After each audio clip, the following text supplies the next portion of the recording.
जैसे ही सब सोने चले गए, मैंने फौरन से एक बैग में अपना सामान डाला और चुपके से स्टोर रूम से बाहर निकल आई। सब अपने अपने कमरों में सो रहे थे। हर तरफ अंधेरा फैला हुआ था। मैं दबे कदमों घर से बाहर निकल आई। बाहर आते ही एक गहरी सांस ली और इधर उधर देखा। पूरी गली रात के उस पहर खाली पड़ी थी। मैंने तेज तेज चलना शुरू कर दिया। भागते भागते मैं रोड पर आ पहुंची। घर से भाग तो गई थी, पर समझ नहीं आ रहा था कि कहाँ जाऊं। अभी सोच विचार में गुम थी कि तभी मेरे पास एक ख्वाजा सरा आ खड़ा हुआ। मेरा नाम आयशा है। मैं एक बेहद गरीब लड़की हूँ। मेरा बाप एक धोबी था और मेरी अम्मा लोगों के घरों में काम करती थी। यूं हमारा गुजर बसर हो रहा था। हम 2 कमरों के एक छोटे से किराए के घर में रहते थे। हमारे रिश्तेदार हमारी तरह गरीब नहीं थे, बल्कि मिडिल क्लास लोग थे और उन्हें हमसे थोड़ा ज्यादा अमीर होने का इतना घमंड था कि हमसे मिलते भी नहीं थे। और अगर गलती से कभी किसी तकरीब में मुलाकात हो भी जाती तो मेरी ताई और चच्ची दोनों सबके सामने हमारी गुर्बत का मजाक उड़ाती और अपनी अमीरी का रोब झाड़ती थी। उनके नजदीक हमारा गरीब होना एक बहुत बड़ा जुर्म था। मुझे समझ नहीं आता था कि वो इस तरह क्यों करती हैं। मैं जब भी अम्मी से पूछती कि हम किसी के घर क्यों नहीं जाते, हालांकि मेरी दोस्तें अपनी नानी और अपनी दादी के घर जाती हैं और उनकी दादियां उनसे बहुत प्यार करती हैं, मगर यहाँ तो हमारे चचा और चच्ची और हमारी दादी कोई भी हमसे मेल जोल नहीं रखता है। मेरी बातें सुनकर अम्मा कहती, बेटी उनके पास थोड़ा ज्यादा पैसा है, इसलिए वो हमें मुंह लगाना पसंद नहीं करते हैं। मैं बहुत ज्यादा तकलीफ में आ जाती थी, क्योंकि मेरा बहुत दिल करता था कि मेरे रिश्तेदार हमसे मिले जुले और मैं उनकी बातें अपनी दोस्तों को बता सकूं। क्योंकि जब भी वो अपने रिश्तेदारों का जिक्र करती थी, मुझे एक एहसास कमतरी सा महसूस होता था। मेरे पास उन्हें बताने के लिए कुछ नहीं होता था। कभी किसी के बर्थडे पर कोई क्या तोहफा देता था तो कोई क्या, मगर मेरे पास सिर्फ नाम के ही रिश्तेदार थे। मेरे अम्मा अब्बा को बहुत ख्वाहिश थी कि उनकी बेटी अच्छा पढ़े लिखे, इसलिए वो इन मुश्किल हालात में भी और इस महंगाई के दौर में भी मुझे स्कूल भिजवाते थे। मैं बचपन से ही पढ़ाई में बहुत ज्यादा अच्छी थी। हर क्लास में अव्वल आती थी। मेरे टीचर्स मुझसे बहुत खुश थे और हमेशा मेरी तारीफ करते थे। हालांकि मेरे अम्मी और अब्बू मुझे ट्यूशन नहीं भिजवा पाते थे, क्योंकि इतने पैसे ही नहीं बचते थे। सारे पैसे मेरे स्कूल की फीस और किताबों और यूनिफॉर्म पर लग जाते थे, मगर फिर भी मैं दिल लगाकर पढ़ाई करती थी और अच्छे नंबरों से पोजीशन हासिल करती थी। मेरी जिंदगी का एक ही मकसद था कि अपने माँ बाप की ख्वाहिश को पूरा करना और उनके नाम को रोशन करना, और खानदान के वो लोग जो मेरे माँ बाप को गुर्बत का ताना देते थे, उनका मुंह बंद करवाना। इसी तरह मैं मैट्रिक में पहुंच गई। मैट्रिक के इम्तहानात देने के बाद मैं बिल्कुल फारिग थी। चंद महीनों के लिए मेरी छुट्टियां थी, तो मैंने सोचा क्यों ना सिलाई कढ़ाई सीखी जाए। मैंने अम्मा से इस बारे में बात की तो अम्मा ने कहा, ठीक है, मैं तुम्हें मोहल्ले की एक दर्जन के यहाँ भेज दूंगी, वो तुम्हें सिलाई सिखा देगी। अम्मा ने कभी मुझे ये नहीं कहा था कि पढ़ाई छोड़कर मेरे साथ लोगों के घरों में काम करवाओ, बल्कि वो हमेशा मुझे कुछ न कुछ सिखाने की कोशिश करती थी। इसलिए जब मैंने सिलाई सीखने का कहा तो वो बहुत खुश हुई और मुझे उस दर्जन के पास छोड़ाई। मैं वहां पर रोज 1 घंटे की सिलाई की क्लास लेने जाती थी। वहीं पर मेरी दोस्ती एक बहुत ही अच्छी लड़की से हुई। उसका नाम राफिया था। राफिया मेरी अच्छी सहेली बन गई। हम दोनों खूब बातें करते और साथ मिलकर सिलाई सीखते थे। वो इस मोहल्ले में नई नई आई थी। उसने मुझे बताया कि वो उस दर्जन की भतीजी है और कुछ अरसे के लिए इस मोहल्ले में रहने के लिए आई है और उसके बाद वो वापस चली जाएगी, क्योंकि कुछ महीने बाद ही उसकी शादी थी। उसके साथ मेरा अच्छा वक्त गुजर जाता था। वो उम्र में थोड़ी मुझसे बड़ी थी, मगर हमारे बीच बहुत अच्छी दोस्ती थी। मुझे सिलाई सीखते अभी 2 महीने ही हुए थे कि एक दिन मैं जब घर पर आई तो देखा कि खिलाफे मामूल अम्मा उस वक्त घर पर मौजूद थी, क्योंकि ये वक्त अम्मा का काम करने का था और वो इस वक्त लोगों के घरों में काम करने जाया करती थी। मैं परेशान हो गई। मैंने अम्मा से पूछा, अम्मा क्या हुआ है, तबीयत तो ठीक है ना? अम्मा ने कहा कि मेरे सीने में बहुत ज्यादा दर्द है और वो जोर जोर से खांस रही थी। मुझे समझ नहीं आ रही थी कि मैं क्या करूं। मैं भागकर मोहल्ले के हकीम को बुला लाई। उसने अम्मा को चेक किया और कुछ दवाइयां दी। मैंने अम्मा को दवाइयां खिलाई तो अम्मा थोड़ी देर के लिए ठीक हो गई। मैंने महसूस किया कि वो पहले से काफी ज्यादा कमजोर हो गई हैं और काफी थकी थकी लग रही हैं। मैंने अम्मा को आराम करने को कहा और खाना बनाने लगी। कुछ देर में अब्बा भी आने वाले थे। अब्बा आए तो मैंने उन्हें अम्मा की तबीयत के बारे में बताया। वो भी परेशान हो गई। अगले 2 दिन अम्मा ऐसे ही बीमार रही। जब दवाई देते तो ठीक हो जाती, वरना हर वक्त उनके सीने में दर्द होता रहता। मैं कुछ समझ नहीं पा रही थी और वो जोर जोर से खांसती भी थी। अब्बा परेशान हो गए और अम्मा को लेकर सरकारी अस्पताल चले गए। अम्मा के कुछ टेस्ट वगैरह हुए, जिसके बाद पता चला कि उन्हें टीबी हो गई है। ये सुनकर हम सब परेशान हो गए। इस बीमारी के बारे में हमने पहली बार सुना था। डॉक्टर ने हमें बताया कि अगर इसका इलाज ना करवाया गया तो ये जानलेवा भी हो सकती है। हमारे पास इतने पैसे नहीं थे कि हम अम्मा के महंगे इलाज करवा सकते और इतने महंगे महंगे टेस्ट करवाने से पहले ही अब्बा के पास पैसे बिल्कुल ही खत्म हो गए थे। घर का किराया वगैरह भी देना था और राशन भी डालना था। कुछ समझ नहीं आ रही थी कि क्या करें। तभी अब्बा ने हिम्मत करके अपने रिश्तेदारों से बात की और हर एक से कर्जे की दरख्वास्त की, मगर कोई भी कर्जा देने को तैयार नहीं था। सबका कहना था कि तुम लोग पहले ही इतने गरीब हो, हमारा कर्जा कैसे वापस करोगे। अब्बा ने तकरीबन सबकी मिन्नतें कर ली, मगर कोई भी कर्जा देने को तैयार नहीं हुआ, ना ही किसी ने कोई मदद की।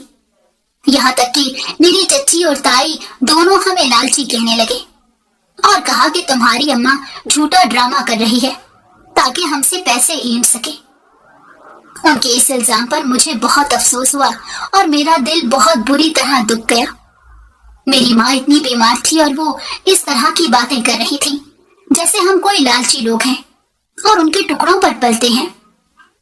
अब्बा ने हर मुमकिन कोशिश कर ली, मगर अम्मा की बीमारी बढ़ती ही जा रही थी। बस दवाओं से थोड़ी देर के लिए अफाका होता और फिर से वही हालत हो जाती।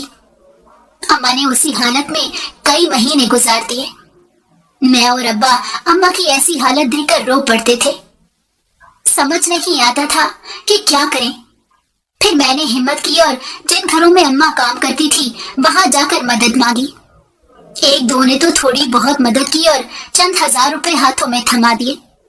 वो चंद हजार रुपए अम्मा के इलाज के लिए काफी नहीं थे, मगर उनसे कुछ दिनों की दवा जरूर आ सकती थी। मैं सख्त परेशान थी कि अम्मा के लिए ऐसा क्या करूं कि वो ठीक हो जाए। मेरी दोस्त राफिया ने भी मेरी थोड़ी बहुत मदद की। मैं उसकी बहुत शुक्रगुजार हुई। वो पूरा दिन मेरे साथ रहती और मेरे साथ अम्मा की देखभाल करती, मगर फिर कुछ दिनों बाद उसको वापस जाना पड़ा क्योंकि उसकी शादी होने वाली थी। मैंने सिलाई सीखना छोड़ दिया था। बस पूरा दिन अम्मा के सराहने पर बैठी रहती। मेरे लबों से बस एक ही दुआ निकलती थी कि मेरी अम्मा ठीक हो जाएं और मुझे कुछ नहीं चाहिए था। मैंने आगे कॉलेज में भी दाखिला नहीं लिया। अम्मा ने लाख मुझे कहा, मगर मैं ऐसा नहीं कर सकी, क्योंकि अगर मैं कॉलेज चली जाती तो पीछे अम्मा का ध्यान कौन रखता, क्योंकि अब्बा को लाजमी काम पर जाना होता था। हमारी जिंदगी बहुत सी मुश्किलात का शिकार थी और कोई राह सुझाई नहीं देती थी। तभी उन्हीं दिनों अम्मा की तबीयत एकदम से बहुत ज्यादा खराब हो गई। सीने में होने वाले दर्द की वजह से वो ठीक से सांस भी नहीं ले पा रही थी। मैं और अब्बा आधी रात को इमरजेंसी में उन्हें अस्पताल लेकर गए। 2-3 घंटे उन्हें इमरजेंसी में रखा गया। हम बाहर इंतजार करते रहे, मगर डॉक्टर्स की लाख कोशिशों के बावजूद अम्मा बच नहीं सकी। मैं और अब्बा तो जैसे उस दिन ही खत्म हो गए थे। हम अम्मा की मैयत लेकर घर आए। खानदान वालों को भी खबर कर दी गई थी। वो सब भी आ गए, मगर उस वक्त उन सबको देखकर मुझे शदीद गुस्सा आया और मैंने सबको बाहर निकल जाने को कहा। मोहल्ले की औरतों ने मुझे संभाल लिया। जब मेरी अम्मा को जरूरत थी तब उनमें से कोई भी नहीं आया और अब तमाशा देखने आ रहे थे। मुझे उन सब पर बहुत गुस्सा था। कुछ देर बाद अब्बा अम्मा को लेकर चले गए। जनाजे के बाद आहिस्ता आहिस्ता करके घर भी खाली होने लगा और औरतें अपने घरों में जाने लगी। सिर्फ 2-3 औरतें जो हमारे आस पास की थीं, वो मेरे साथ रुक गईं। रात ज्यादा हुई तो मैंने उन्हें वापस चले जाने को कह दिया। मैं अकेले रहना चाहती थी। कुछ देर बाद अब्बा भी आ गए। मैं और अब्बा चुपचाप सहन में बैठे अपनी अपनी सोचों में गुम थे। हमारा दुख एक जैसा ही था। हमने हमारी फैमिली का एक अहम हिस्सा खो दिया था। समझ नहीं आ रही थी कि क्या करें, मगर अब हम एक दूसरे के सब कुछ थे। मैं अब्बा के पास आई और उनके घुटने पर सर रखकर चुपचाप बैठ गई। मेरी आंखों से आंसू निकले जा रहे थे। अब्बा ने मुझसे कहा कि बेटी सब्र करो, सब्र करने के अलावा कोई चारा नहीं है। अब्बा मुझे तो सब्र करने का कह रहे थे, मगर खुद वो अंदर से बिल्कुल ही टूट गए थे। अम्मा और उन्होंने एक साथ बुरे वक्त का मुकाबला किया था और अब अम्मा उन्हें छोड़कर चली गई थी। अगले कई दिन तक वो काफी परेशान रहे, अपने काम पर ध्यान नहीं दे पा रहे थे। अभी अम्मा के जाने का सदमा कम नहीं हुआ था कि अब्बा की हालत मुझे मजीद परेशानी में डाल रही थी। वो थोड़ा सा काम करके ही थक जाते थे। मुझे लगता था जैसे कि वो हिम्मत हार रहे हैं। एक दिन मैंने अब्बा से कहा कि अगर आप भी हिम्मत हार देंगे तो मैं क्या करूंगी। अम्मा के जाने के बाद मैं वैसे भी बिल्कुल अकेली पड़ गई हूँ। अब आप भी इस तरह कर रहे हैं। आप बताएं मैं कहाँ जाऊं, क्या करूं। अब्बा ने कहा फिक्र मत करो, मैं तुम्हारे साथ हूँ। मैं जब तक जिंदा हूँ तुम्हारे साथ हूँ। मैंने कहा ऐसी बातें मत करें, आपको कुछ नहीं होगा। मगर मैं नहीं जानती थी कि अब्बा से मेरी की आखिरी गुफ्तगू थी। वो रात अब्बा सोए तो फिर दोबारा कभी ना उठे। सुबह जब मैं अब्बा को नाश्ता देने गई तो देखा अब्बा जमीन पर पड़े हुए थे। ये देखकर मेरी चीख निकल गई। मेरी आवाज सुनकर मोहल्ले वाले इकट्ठे हो गए। अभी कुछ महीने पहले ही मेरे घर से एक जनाजा उठा था और अब दूसरा रखा हुआ था। मैं तो अपने होश खो रही थी। समझ नहीं आ रहा था कि क्या करूं। खानदान वाले दुनियादारी निभाने एक बार फिर से आए थे और इस बार तो मेरी हिम्मत नहीं थी कि उन्हें यहाँ से जाने को कह दूं। सब अफसोस कर रहे थे। मुझे समझ नहीं आ रहा था कि क्या करूं। जनाजे के बाद मैं कमरे में आकर बैठ गई। पूरा घर जैसे खाली सा हो गया था। एक औरत मेरे साथ ठहर गई, मगर वो भी कितने दिन तक ठहर सकती थी। सुबह वो मुझे नाश्ता देकर अपने घर चली गई। मैं कोई बच्ची तो नहीं थी जो नाश्ता वगैरह ना बना सकी, इसलिए मैंने उनसे कहा कि आप मेरे लिए तकलीफ मत करें। 3 दिन तक तो पड़ोस से मेरे लिए खाना आता रहा और उसके बाद मैंने अपना ख्याल खुद से रखना शुरू कर दिया। मगर मसला ये था कि मेरे घर पर कोई मेरे साथ नहीं था, ना कोई मर्द था और ना ही कोई बड़ा। वो घर में राशन भी खत्म होने को था। समझ नहीं आ रही थी कि क्या करूं। तभी मुझे पता चला कि अब्बा ने अम्मा की बीमारी और इलाज के अखराजात की वजह से घर का किराया भी नहीं दिया था। कई महीने का किराया जमा हुआ था और मालिक मकान ने मुझे चंद दिनों की मोहलत दी थी, वरना वो मुझे घर से निकाल देता। मैं कहाँ जाती? मुझे कुछ समझ नहीं आ रहा था। कोई मदद करने को तैयार नहीं था। मैंने कुछ सोचा और फिर जिन घरों में अम्मा काम करती थी वहां चली आई। सबसे कहा कि मुझे कुछ वक्त के लिए काम पर रख लें, मगर किसी ने मुझे काम पर नहीं रखा। कोई मुझे रखने को तैयार ही नहीं था। मैं अपने खानदान वालों के पास भी गई, हालांकि जानती थी कि उनमें से कोई भी मेरी मदद नहीं करेगा। मगर न जाने कैसी उम्मीद थी कि शायद इंसानियत के नाते ही कोई मेरी मदद कर दे। मगर वो सब के सब बेहिस थे। मेरी चाची और ताई ने सबके सामने बेइज्जत करके मुझे घर से निकाल दिया। यहाँ तक कि मेरी दादी ने भी कुछ नहीं कहा। मुझे उन सब की बेहिसी पर सख्त अफसोस हुआ। जो उस वक्त ताई और चची मुझे धक्के मारकर अपने घर से निकाल रही थी, उस वक्त उनका बेटा अपने काम से वापस घर आ रहा था। उसने मुझे इस तरह उनके हाथों बेइज्जत होते देखा तो फौरन आगे बढ़कर उन दोनों को रोका। ताई ने उसकी इस हरकत पर गुस्से से उसे घूरा और कहा, खबरदार जो तुमने इस लड़की की हिमायत करने की कोशिश की। ताई का बेटा, जिसका नाम राहील था, उसने कहा, अम्मा आप किसी लड़की को इस तरह धक्के देकर कैसे निकाल सकती हैं, और लड़की भी वो जो हमारी कजन है। ताई ने कहा, तुम मुझे मत सिखाओ।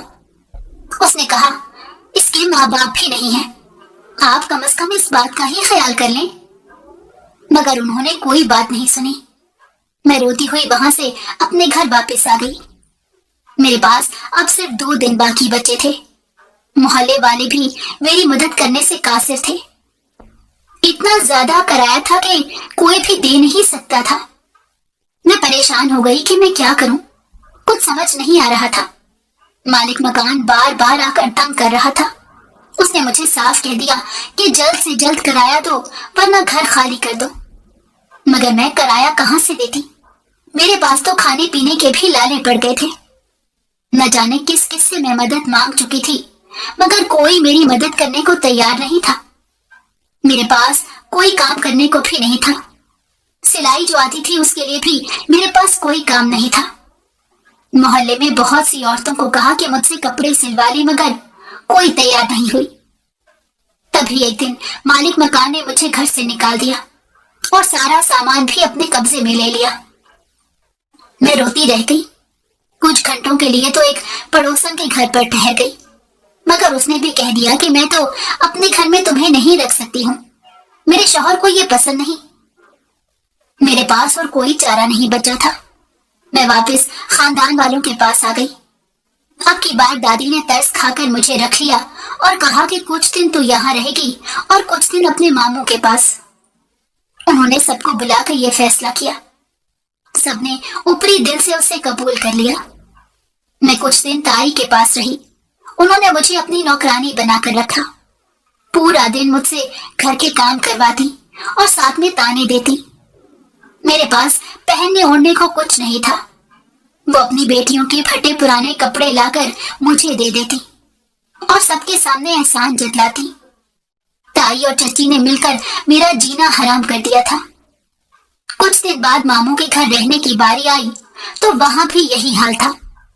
मामी ने मुझे एक दिन भी सुकून से नहीं गुजारने दिया। मैं यूं ही रिश्तेदारों के घरों में धक्के खा रही थी और उनके ताने सुन रही थी। कुछ समझ नहीं आ रहा था कि क्या करूं क्या नहीं। मेरे पास कोई जगह नहीं थी जहां मैं जाकर रह सकती। मजबूरी में उन लोगों के दर पर रहना पड़ रहा था। एक दिन मेरी ताई के घर रहने की बारी थी। बस हफ्ते ताई के घर ठहरने वाली थी। मैं घर गई तो घर पर कोई भी नहीं था, शायद कहीं गए हुए थे। मैंने अपना सामान स्टोर रूम में रखा, क्योंकि मुझे यहाँ पर रहने के लिए स्टोर रूम में ही जगह दी गई थी, जहाँ बहुत ज्यादा गर्मी थी और कोई पंखा वगैरह भी नहीं था। मेरे लिए यहाँ रहना बहुत मुश्किल था, मगर मेरी मजबूरी थी, इसलिए मैं यहाँ पर रह रही थी। अभी मैं सामान रखकर किचन में आई ही थी कि किचन के काम कर सकूं। तभी कोई मेरे पीछे आकर खड़ा हुआ। मैं हैरान हुई कि कौन है। मैंने मुड़कर देखा तो वो ताई का बेटा राहील था। मैं उसे अपने इतने करीब देखकर चौंक गई। मैंने पूछा, आपको कुछ चाहिए? तो वो बोला, नहीं, मैं बस तुमसे मिलने आया था। मैंने कहा, मुझसे? मुझे हैरत हुई, क्योंकि उस घर में कभी किसी ने मुझे इतनी अहमियत नहीं दी थी। उसने कहा, हाँ, तुम भी हमारी फैमिली का हिस्सा हो और इंसान हो। मैं दूसरों की तरह नहीं हूँ और ना ही तुम्हें जलील करने का शौक रखता हूँ। अगर तुम्हें कभी भी किसी चीज की जरूरत हो तो मुझे जरूर बताना। मैंने कहा, ठीक है। इतना कहकर वो वहां से चले गए। इस घर में सिर्फ वही थे जो मेरा साथ दे रहे थे और मेरी फिक्र कर रहे थे। मैंने कभी उनकी नीयत में कोई खोट नहीं देखा था। अक्सर वो ताई को भी मना कर देते थे कि इसके साथ जाति मत करें, वरना आपके साथ भी बुरा होगा। मगर ताई किसी की नहीं सुनती थी और अक्सर मुझे ताने देती कि तुमने मेरे बेटे को अपने जाल में फंसाने की कोशिशें शुरू कर दी हैं। उनके इस इल्जाम पर मुझे रोना आ जाता था। उस दिन भी ऐसा ही हुआ। ताई लोग वापस आए तो उन्होंने मुझे खाना लगाने को कहा। मैंने खाना लगाया तभी ताई कहने लगी, पता नहीं कैसी लड़की है, मेरे बेटे को फंसा रही है। मैंने कहा ऐसी कोई बात नहीं है। तो उन्होंने मुझे झिड़क दिया कि मेरे आगे जबान मत चलाओ, तुम्हें शर्म नहीं आती है कि मेरे बेटे को फंसा रही हो। सबके सामने ताई मेरी बेइज्जती कर रही थी और ऐसे इल्जाम लगा रही थी। मैं रोती हुई वहां से चली गई। उस रात मैंने खुद से वादा किया कि मैं ये घर छोड़कर और अन्य रिश्तेदारों को छोड़कर हमेशा के लिए यहाँ से चली जाऊंगी। मैं जानती थी कि मेरे पास कोई भी ठिकाना नहीं है, मगर अब यहाँ रहना मेरे बस का काम नहीं रहा था। मुझे हर हाल में यहाँ से निकलना था। मैंने अपने चंद जोड़े बैंक में डाले और रात के अंधेरे में घर से बाहर निकल आई। किसी को भी पता नहीं चला कि मैं घर से निकली हूँ। मैं खामोशी से पिछले दरवाजे से बाहर निकली थी। बाहर निकली तो पूरी गली में सन्नाटा छाया हुआ था। मैं धीरे धीरे आगे बढ़ने लगी। मुझे पता नहीं था कि मुझे कहाँ जाना है और मैं कहाँ जाकर रहूंगी, मगर ये खुश थी कि इस जिंदान खाने से मैं बाहर निकल आई हूँ। चलते चलते मैं थकने लग गई। मैं मेन रोड तक पहुंच गई थी, मगर कुछ समझ नहीं आ रहा था। रात के इस पहर कहाँ जाऊं? तभी मुझे रास्ते में ख्वाजा सरा मिला। उसने मुझसे कहा कि बेटी, इतनी रात को तुम यहाँ क्या कर रही हो? एक पल को तो मैं उसे अपने सामने देखकर चौंक गई और डरने लगी। मुझे लगा वो कहीं मुझे नुकसान न पहुंचा दे, मगर मुझे डरते देखकर उसने कहा, मुझसे घबराओ मत, मैं तुम्हें कुछ नहीं करूंगा। फिर वो मुझे अपने साथ लिए अपने घर चला आया। उस ख्वाजा सरा ने मुझे कहा कि तुम मेरे पास ठहर सकती हो, सुबह होते ही वापस चली जाना।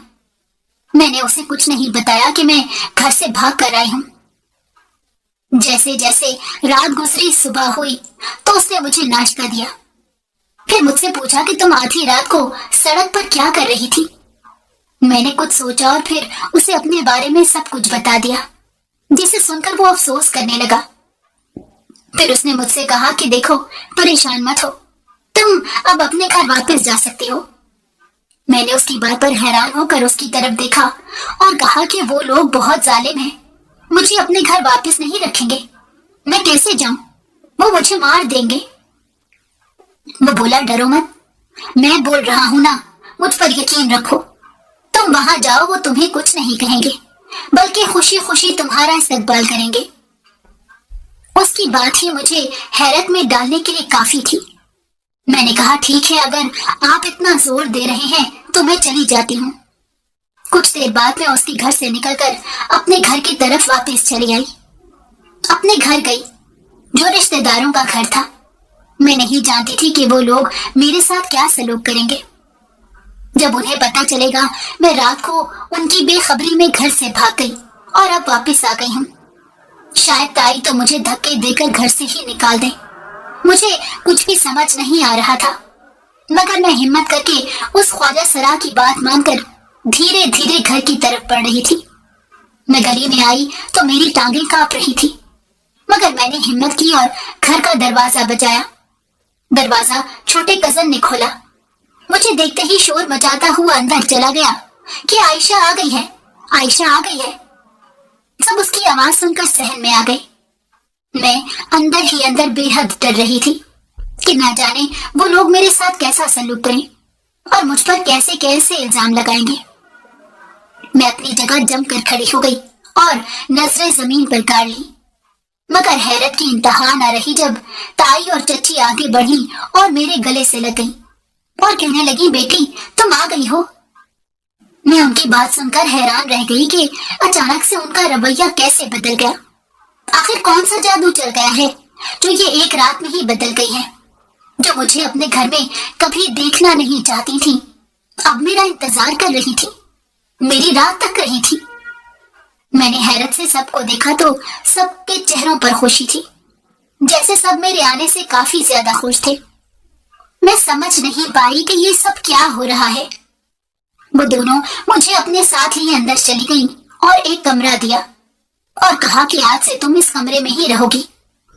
तुम्हें स्टोर रूम में रहने की कोई जरूरत नहीं है। तुम हमारे घर की बेटी हो, नौकरानी बनने की जरूरत नहीं। मुझे समझ नहीं आ रही थी रातों रात ऐसा क्या हो गया जो वो दोनों मुझ पर इतनी ज्यादा मेहरबान हो रही थी।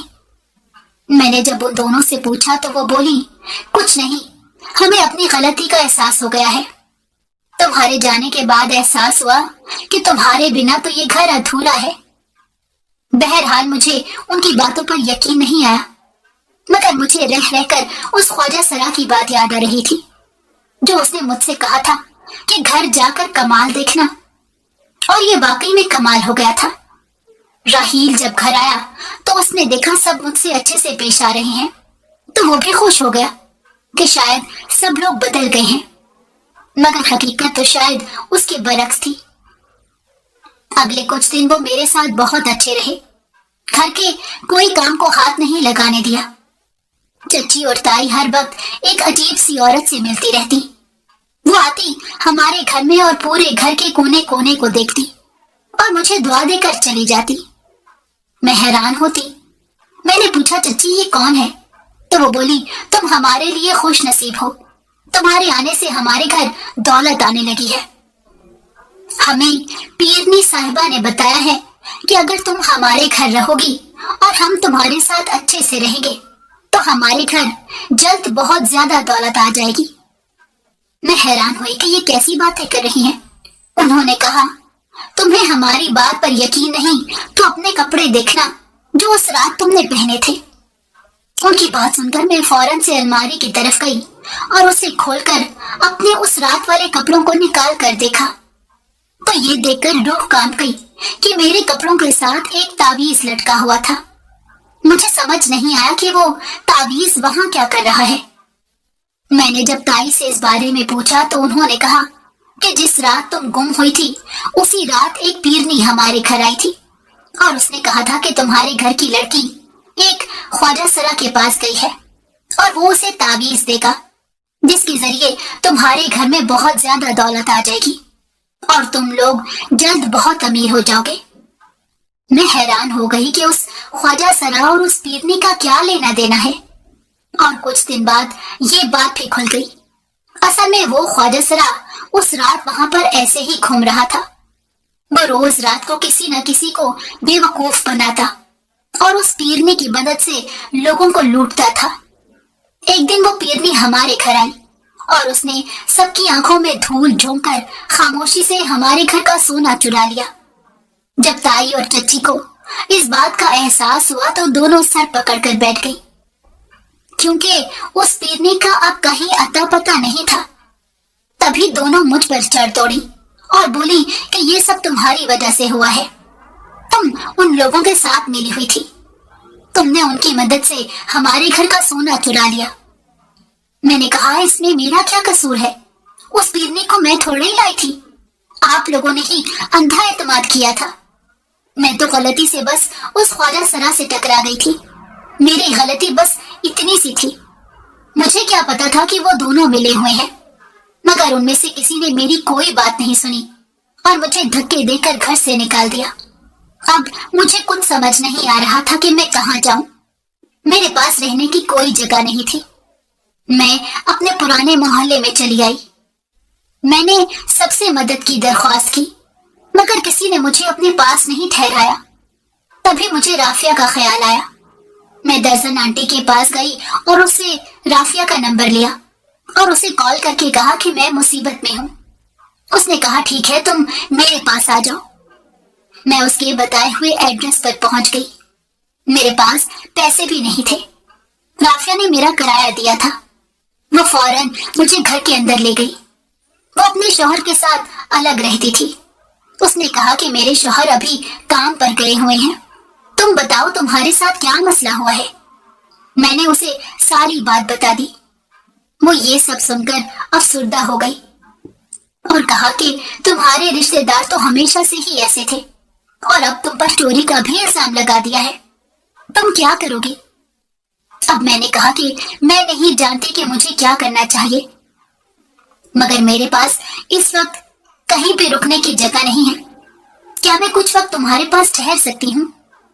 उसने कहा, हाँ क्यों नहीं, तुम मेरी दोस्त हो और दोस्त ही दोस्तों के काम आते हैं। तुम मेरे पास जितने दिन चाहो ठहर सकती हो। उसके शौहर जब आए तो राफिया ने उन्हें सारी बात बताई। उन्हें कोई एतराज नहीं हुआ। मैं वहीं ठहर गई। कुछ दिन बाद मैंने एक प्राइवेट स्कूल में नौकरी करना शुरू कर दी। ज्यादा पढ़ी लिखी नहीं थी, इसलिए थोड़ी सी तनख्वाह मिलती थी, मगर मेरे लिए यही बहुत थी।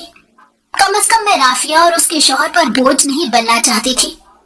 एक दिन मैं स्कूल से वापस आ रही थी, तभी मेरा सामना राहील से हुआ। मुझे देखकर वो हैरान हो गया और उसने कहा कि तुम कहाँ चली गई थी? मैं इतने दिन से तुम्हें ढूंढ रहा था। मैंने उससे कहा कि मैं अपनी दोस्त के पास रह रही हूँ। तुम्हारी अम्मी और चच्ची ने तो मुझे घर से निकाल दिया था। उसने कहा, हाँ, जब मुझे पता चला तो मुझे बहुत गुस्सा आया था और बुरा लगा। मुझे तुम पर भरोसा है, तुम कभी ऐसा नहीं कर सकती हो, मगर तुम्हें ऐसे नहीं जाना चाहिए था। कम से कम मुझे तो बताना चाहिए था।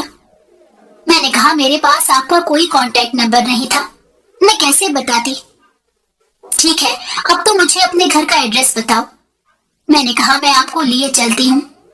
मैं उसे साथ लिए राफिया के घर आ गई और राफिया से इसकी मुलाकात करवाई। राफिया को वो बहुत ज्यादा पसंद आया। कुछ वक्त तक राहील की हमारे घर में आमदोरफ्त जारी हो गई। उसके शौहर से उसकी अच्छी दोस्ती हो गई थी। एक दिन राहील ने मुझसे कहा कि मैं तुम्हें बेहद पसंद करता हूँ और अपनी माँ का रवैया और दूसरे लोगों का रवैया तुम्हारे साथ मुझे बिल्कुल भी पसंद नहीं है। मैं चाहता हूँ कि तुम भी अपनी जिंदगी में खुश रहो। मैं तुमसे कोई जबरदस्ती नहीं कर रहा हूँ। अगर तुम मेरे साथ को कबूल करती हो तो ये मेरे लिए खुशी की बात होगी। तुम जैसा हमसफर मिलना बहुत मुश्किल है। उसकी बातें मुझे एक अलग ही एहसास दिला रही थी, जैसे मैं भी इस दुनिया में कीमती हूँ, किसी के लिए आम हूँ। पहली बार अपनी अहमियत का एहसास हुआ था। कोई मुझे भी चाह सकता है, ये एहसास बिल्कुल ही अलग था। मुझे यूं महसूस हुआ कि मेरा दिल उसके लिए हाँ कर रहा है, मगर मैं अचानक से फैसला नहीं ले सकती थी। क्या पता वो कल को बदल जाए, तब मैं क्या करूंगी और कहाँ जाऊंगी? मैंने उससे कहा कि मुझे सोचने के लिए कुछ वक्त चाहिए। मैं इतनी जल्दी कुछ भी फैसला नहीं ले सकती हूँ। बेहतर है कि तुम मुझे कुछ वक्त दे दो। उसने कहा, ठीक है, तुम जितना मर्जी चाहे टाइम ले लो, मगर कोशिश करना फैसला मेरे हक में करो। इतना कहकर वो वहां से चला गया। पीछे मैं बैठी उसकी बातों और उसकी मौजूदगी को ही सोचती रही। उसी पर राफिया मेरे कमरे में आई और बोली, राहील क्या कह रहा था जो तुम इतना खो सी गई हो? मैंने कहा, राफिया, उसने मुझसे शादी की ख्वाहिश का इजहार किया है।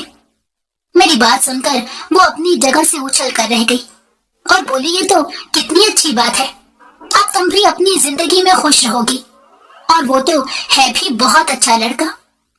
मैंने कहा, मुझे नहीं पता, मैं फैसला नहीं कर पा रही हूँ, मैंने अभी सोचने के लिए वक्त लिया है। उसने कहा, पागल हो, क्या सोचना है? मैंने कहा, देखो, वो मेरे ही खानदान का है, अगर वो बदल गया तो फिर मैं क्या करूंगी? राफिया ने कहा, उल्टा सीधा मत सोचो, हर इंसान बुरा नहीं होता, जहाँ बुरे होते हैं वहां पर अच्छे भी होते हैं। तुम बस यकीन करो, वो तुम्हारे हक में बहुत अच्छा साबित होगा। मैंने कहा, ठीक है, तुम इतना कह रही हो तो मैं सोचती हूँ। फिर मैंने हर पहलू से सोचा और राहील का पलड़ा भारी निकला। कुछ दिन बाद वो दोबारा मुझसे जवाब मांगने आ गया। मैंने थोड़ी देर हिचकिचाने के बाद उसे हाँ कर दी, और वो तो जैसे मेरी हाँ के इंतजार में था। तभी उसने फौरन से कहा कि हम जल्द शादी कर लेंगे। मैंने अलग घर लिया है और मैं तुम्हें वहीं रखूंगा, बेशक अम्मा और बाकी लोग माने या ना माने। मैं चाहता हूँ कि तुम भी अच्छी जिंदगी गुजारो। मैंने राफिया को ये खुशखबरी सुनाई तो वो बहुत ज्यादा खुश हुई। उसने अपने शौहर के साथ मिलकर मेरी शादी की तैयारियां शुरू कर दी। राहिल ने अपने घर में बात की मगर कोई भी शादी के लिए नहीं माना। सबने जिद बांध ली कि वो ये शादी हरगिज नहीं होने देंगे और मुझे अपने घर की बहू कबूल नहीं करेंगे। उनके यूं जिद करने पर राहिल ने भी मजीद इसरार नहीं किया और हम लोगों ने अपने कुछ दोस्तों की मौजूदगी में एक दिन शादी के लिए तय कर लिया। मैं बहुत खुश थी कि मेरी शादी हो रही है और ऐसे इंसान से हो रही है जो हर हाल में मेरे साथ खड़ा होना जानता है। मेरे लिए यही काफी था। मैंने अपने लिए बहुत दिल से खरीदारी की थी, अपनी पसंद की सारी चीजें खरीदी थी।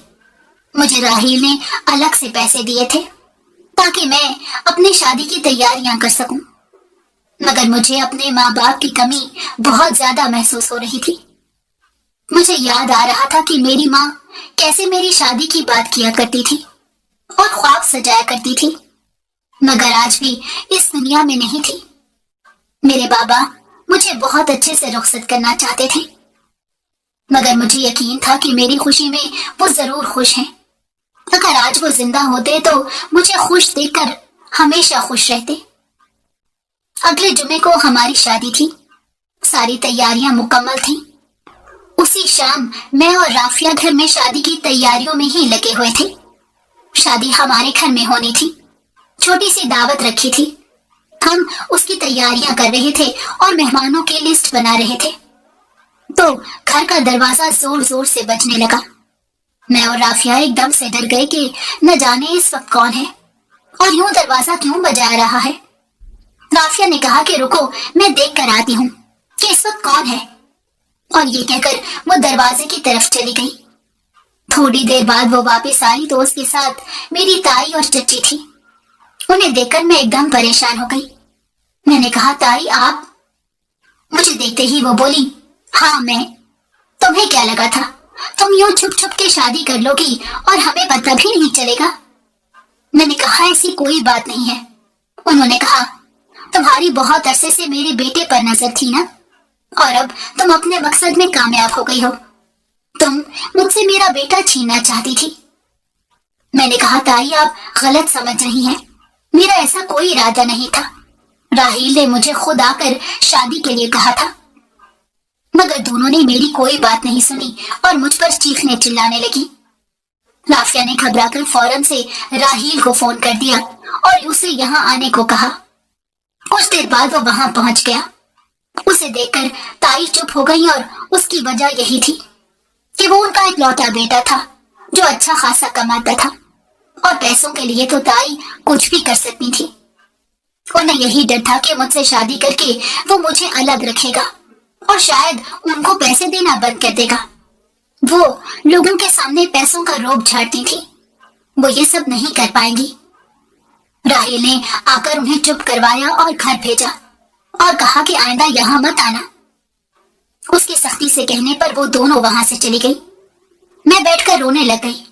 न जाने कब तक मुझे ये बातें सुननी पड़ेगी, कुछ समझ नहीं आ रहा था। एक पल को तो लगा जैसे शादी का फैसला करके मैंने गलत कर दिया है, मगर राफिया और राहिल ने मुझे समझाया कि कब तक तुम दूसरों से डर डर कर जीती रहोगी। दूसरों को तो आदत है बातें करने की, तो आखिर कब तक उनके लिए अपनी जिंदगी की खुशियों को कुर्बान करोगी? अब तुम्हें जिंदगी ने अच्छे से जीने का मौका दिया है, तो इस मौके से फायदा उठाओ। दूसरों के बारे में सोचने की क्या जरूरत है? और परेशान मत हो, अपनी शादी की तैयारियां मुकम्मल करो। मैं तुम्हें खुश देखना चाहता हूँ, वरना मुझे लगेगा मैं तुम्हें खुशी नहीं दे पाया। मैंने कहा, नहीं नहीं, तुमने मुझे सबसे ज्यादा खुशी दी है। तो उसने कहा, ठीक है, अब खुशी खुशी अपनी शादी का इंतजार करो। ये कहकर वो वहां से चला गया। उसकी बातों ने मुझे काफी हौसला दिया। ऐसे ही शादी का दिन आ गया। मुझे मोहल्ले की एक लड़की ने आकर दुल्हन बनाया था। वो एक पार्लर में काम करती थी। राफिया ने पहले ही उसे कह दिया था कि आयशा की शादी पर आकर उसे तैयार कर देना। मैं पहली बार जिंदगी में तैयार हुई थी। दुल्हन बनकर बहुत अच्छी लग रही थी। सब मेरी तारीफ कर रहे थे। मैं थोड़ी नर्वस भी थी। इतने लोगों के सामने पहली बार ऐसे तैयार होकर बैठने वाली थी। समझ नहीं आ रहा था कि क्या करूं, मगर राफिया मेरे साथ थी। اس نے میرا بہت ساتھ دیا۔ نکاح ہونے کے بعد ہر طرف مبارکباد گونجنے لگی۔ کچھ دیر بعد کھانا کھل گیا۔ راہیل میرے برابر میں آ کر بیٹھ گیا اور مجھ سے پوچھنے لگا، تم خوش تو ہو نا؟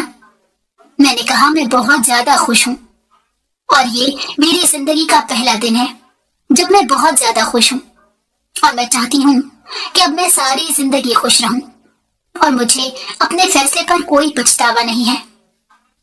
میری بات سن کر وہ مطمئن ہو گیا۔ ہم نے کھانا وغیرہ کھایا اور کچھ دیر بعد رخصتی ہو گئی۔ راہیل مجھے رخصت کر کے ایک چھوٹے سے فلیٹ میں لے آیا۔ یہ چھوٹا سا گھر میری اپنی جنت تھا۔ یہ احساس ہی میرے لیے بہت تھا، اور بہت ہی انمول احساس تھا کہ میری زندگی کی سب سے حسین رات تھی۔ صبح ہوئی تو رافیہ ناشتہ لے کر آ گئی۔ ہم سب نے مل کر ناشتہ کیا اور ولیمے کی پلاننگ کرنے لگے۔ رافیہ نے مجھ سے کہا کہ اب تم خوش ہو؟ میں نے کہا ہاں، پہلی بار مجھے اپنا گھر ملا ہے پورے حق کے ساتھ، میں بہت زیادہ خوش ہوں۔ اس نے کہا میری دعا ہے کہ تم ہمیشہ خوش رہو۔ ہم دونوں مسکراتے ہوئے چائے بنانے لگے اور باتیں کرنے لگے۔ واقعی میں یہ میری زندگی کا سب سے حسین دن تھا، اور مجھے یقین تھا کہ آگے بھی میرے آنے والے سارے دن ایسے خوشیوں بھرے ہوں گے۔